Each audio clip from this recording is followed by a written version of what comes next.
Hey, I'm Ryan. I'm Jeff. Welcome to Stirring Up the Lees, a high-quality show with high-quality production, high-quality wine, and the highest quality of lowbrow content. We've taken a lot of cues from Hollywood in terms of our production. Priceless, this set is. Exactly. And today we're going to go to Hollywood. They certainly haven't approached us, but that doesn't mean we won't invite ourselves.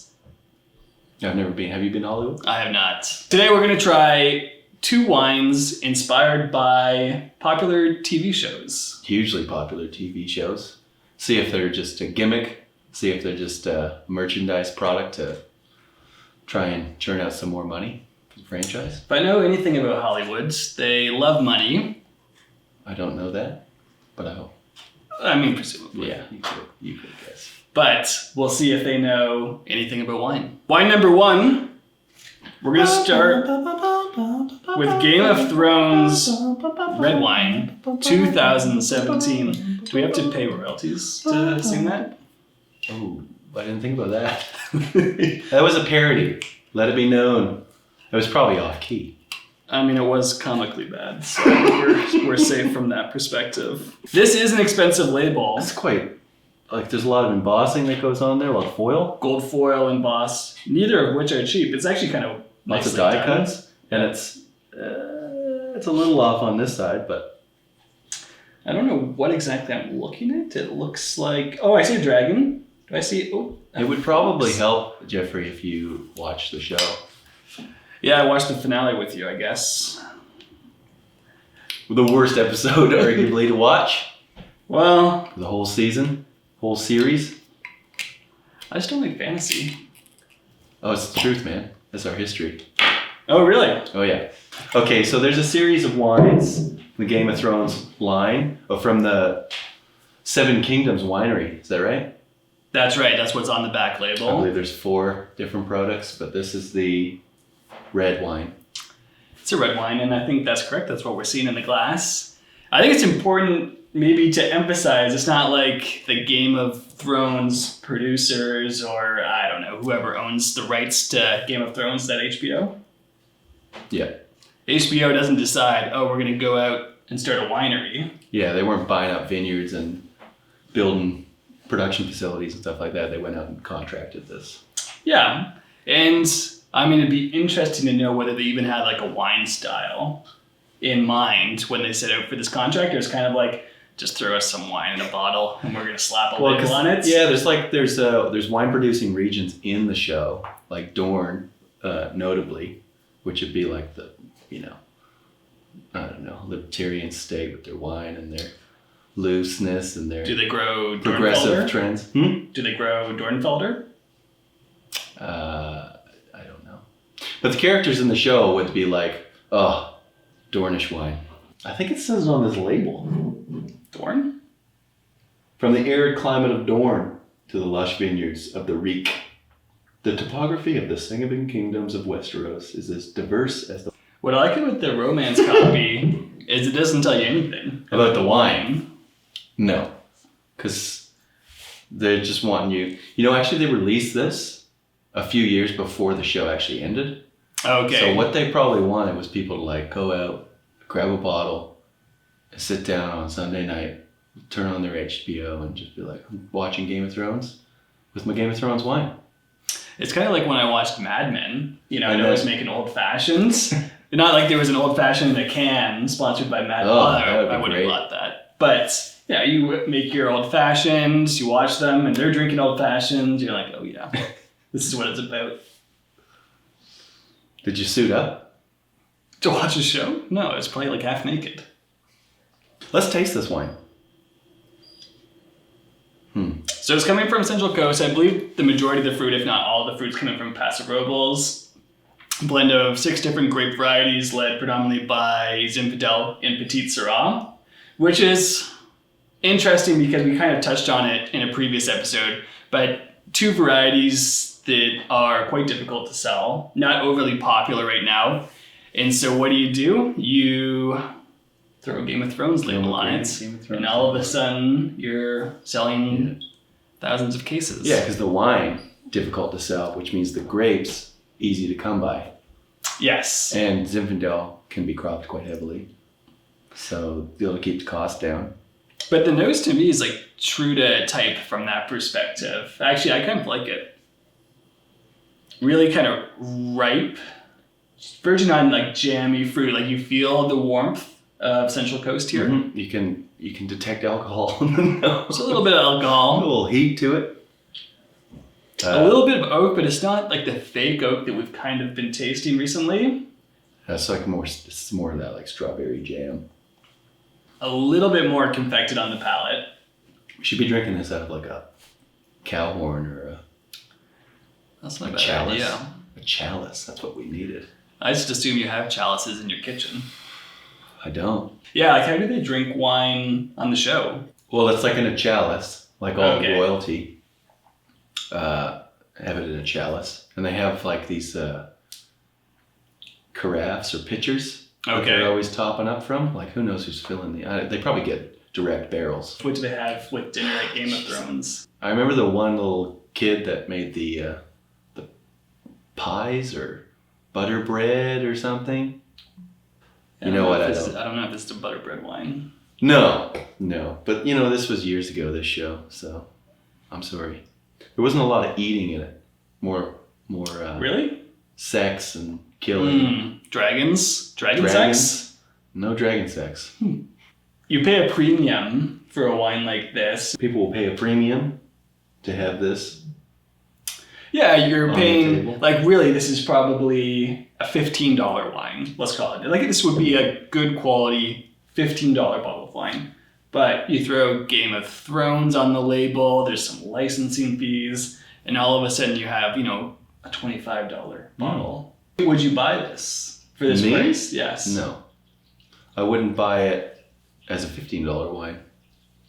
Because I would actually at $15. I think there's better $15 wine. If you could describe this wine as one character of the show, who would you call it? Who is it? I don't know a dragon. They have names, those dragons. What? No, They have names. that's ridiculous. They're like pets. The pet dragon? Yeah. What's the one who kept saying door close, half door, door stop? Hodor. Hodor. It could be like a Jon Snow, because you pick this up off the shelf and you're like, oh, it's like a heavy bottle. Heavy bottle. There's nice packaging. You think it's going to be like a structured wine with, Like a serious wine. serious. Mm-hmm. But it's at the end of the day, it's like kind of soft, Okay. Wine number 2. This is the Walking Dead Blood Red Blend 2016. Blood red blend. That could be somewhat offensive to Hungarians, I think. Right, we tried that wine. Bull's Bloods. Hmm. Not literally Bull's Blood. No, famous Hungarian wine that the militia of Hungary used to consume. But you've watched Walking Dead. Yeah, I watched maybe the first. I'll say 5 seasons. Oh, wow, 4 or 5, 5 okay. seasons. I think maybe we did 3. What was the prison? Did you watch the prison season? Yeah. What would you say that is? 3 then? I don't recall, to be honest. So- That dragged on, though. Oh, Like, get out of that prison. Did you watch Prison Break? no. That was a good show. And that's a great wine brand opportunity. Prison Hooch. Actually, that kind of gets us back into the gimmicky thing, because when you think about Game of Thrones, wine was actually an important, maybe not an important part, but a part of the show. And obviously the hierarchy, the like royalty, were drinking better wine. Soldiers and stuff like that were drinking the hooch, Yeah. stuff like that. And I think people wanted to connect with that, and people probably enjoyed having a bottle of Game of Thrones that they could sit on their table and watch the show with. And with this, I don't understand. I mean, I'll tell you one thing. If I'm in a zombie apocalypse, I'm not drinking wine. I'm going straight to the highest ABV spirit that I could find. Preferably bourbon, but really, I'm open-minded. I probably will search for water. Fresh drinking water. But supposedly, I guess if you're in a zombie apocalypse, this is the wine you're drinking. Blood Red. Blood red. I actually don't think it sold very well. Well, because this doesn't make any sense. Well, people agreed with you, apparently. And like, when we think about Game of Thrones, that was not only massive in North America, it was huge worldwide. Is Walking Dead still on TV right now? That's a great question. We probably should have figured that one out. Because I feel like it dragged on so long, and at a certain point every year you're kind of like, my God, how has that not been canceled? It's like, it was the same concept every season. Like, oh, they move. Oh, they find a place. It's not so bad. And then they got to fight some people that aren't zombies for leadership or ownership of whatever it is. And then they leave again. Our production manager says it's still going. Still going. It's like Survivor. It's on season 30. What is this? This is a Bordeaux-style blend from the state of California, somewhere in California, not sure where, doesn't say where. But it's predominantly Merlot, Cabernet Sauvignon, Petit Verdot, and a little dollop of Malbec. Aged 10 months in French and American oak. Just a brief tangent. I was doing this wine pouring event one time, and I talked about how... You talk to the public? I try to escape it as much as I can, unless it's through a camera lens. And I poured this guy some wine, and I was talking about it and how it had like, it was a kind of a classic Bordeaux blend. Cab Franc, Cab Sauv, Merlot, Malbec, and Petit Verdot. And he just says, it's not a classic blend with Malbec in it, I can assure you. I think Malbec's actually making a bit of a comeback in Bordeaux in terms of planting too. Apparently a lot of places are tearing out other stuff like Merlot, Cab Franc, because the Malbec is more suited to a drier, warmer climate. Yeah, well, historically, Bordeaux was more Malbec, had a higher percentage of Malbec, also had a little bit of Carmenere. That would have thrown that guy for a loop. I just was like, read a book, man. Oh my Lord. All right, let's taste it. We've tried some bad wine on this show, and this is right up there for me. This, you can hide a lot of flaws with sugar, and I feel like a lot of the wines that we've had, certainly the bag-and-box wines, the canned wines, the sugar was a predominant factor on the palate, and you can hide some stuff. This one, a little drier. But I think there is some residual here, I think there is. Yeah. I'm just saying not to the same extent. It's not super enjoyable to drink. To me, it has like that sweet sour thing, where it has that residual sugar, ripeness of fruits, with kind of tart acid that, to me, not as a winemaker, but feels like it's been added because it's so disjointed on the palate. It just has an overwhelming sensation of feeling very made.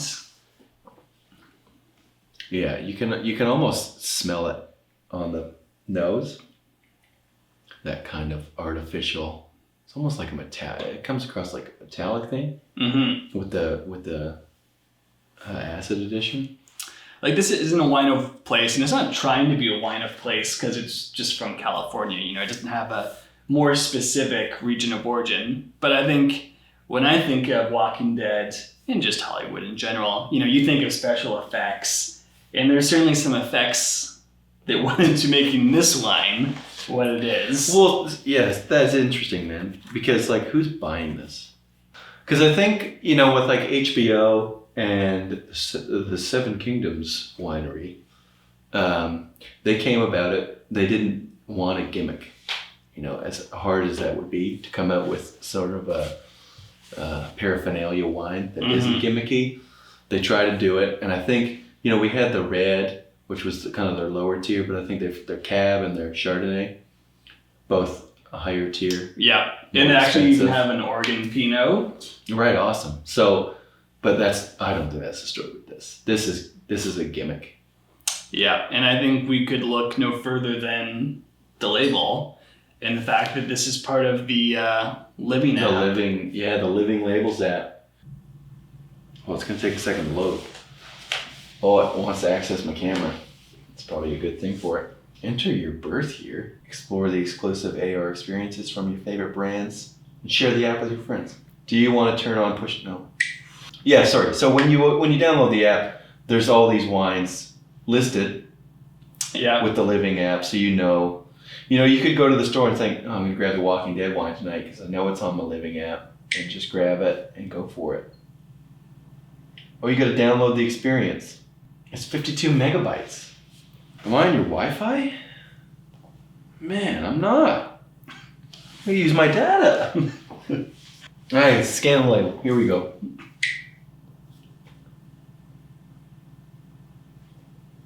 Oh. What the fuck is happening? Oh. Can I not see? Oh, here we go. How old is that phone, by the way? It's like a 7. Wow. It's buggy. Yeah, allow. It seems like it's crashed. Check out this experience on the Living Wine Labels application. That's what this is. Oh. All right, we'll try on mine. Let's try a newer iPhone. Oh, Jeffrey, watch it. Oh, do I need volume? Oh, God. Fast. This could get real ugly real quick. No guns. We can't draw more attention.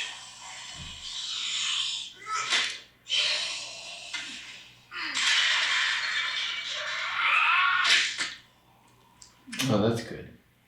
It's a good thing you have to be of legal drinking age to view these videos, I guess. Okay, it's pretty obvious what we're doing here, people. If it's dead, kill it. What? That was it? The videos don't make any sense. It's going to be going the same again. thing. No, it's going again. Am I glad to see you? They're coming fast. This could get real ugly. I'm just gonna stop it there. Is that different? Yeah, that was different. I feel like. Was it? I don't know. What did that tell us? Nothing. Didn't make me want to drink anymore. So I'm at a liquor store. I don't have the app on my phone, so I've downloaded the app now to see this 15-second video. Somehow I'm inspired to buy this wine as a result. I go home. I guess I have the app on my phone at this point, so I watched that 15-second video for a second time, show my partner, and she's unimpressed. And then I drink the wine. I'm like, well, this is not great. Am I gonna go and buy it again? Why would I buy the wine again? For the video? No, that's ridiculous. I'm certainly not buying it for that. And you're not buying it for that. So if you are buying it for that, let us know why. Please, just explain why. Maybe we're missing it. Yeah. Maybe like AR's new. AR's new. And maybe some people are impressed. I don't know. I mean, it's cool, but uninteresting. It's like my grandpa who bought an iPhone 11 so he could download the COVID app. Sometimes you just want that sweet new technology. Yeah. But I think what I like about AR as a technology on wine labels is you can transport the consumer to the vineyard, to the winery, and Right. tell a story and make it impactful. And I think that's, to me, what the lost opportunity here is. It's just like kind of a gimmicky, pointless 15-second cartoon, which like... Yeah. Whereas you could have, like, say, the winemaker on screen talking about the wine, walking you through the cellars, walking you through the vineyards, Yeah. connecting you with a place.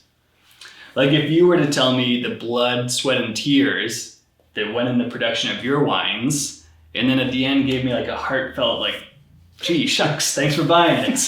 You know, that would warm my cockles, and I would think about buying another bottle.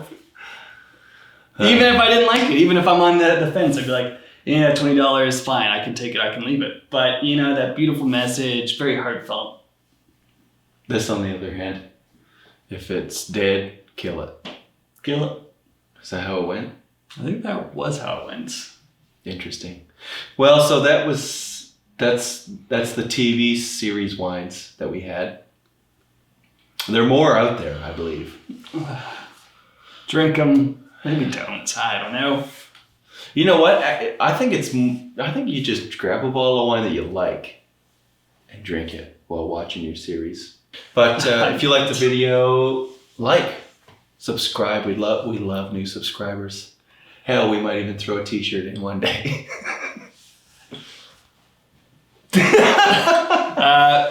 And leave a comment. Yeah, if you like this living label stuff, let us know. Let us know why.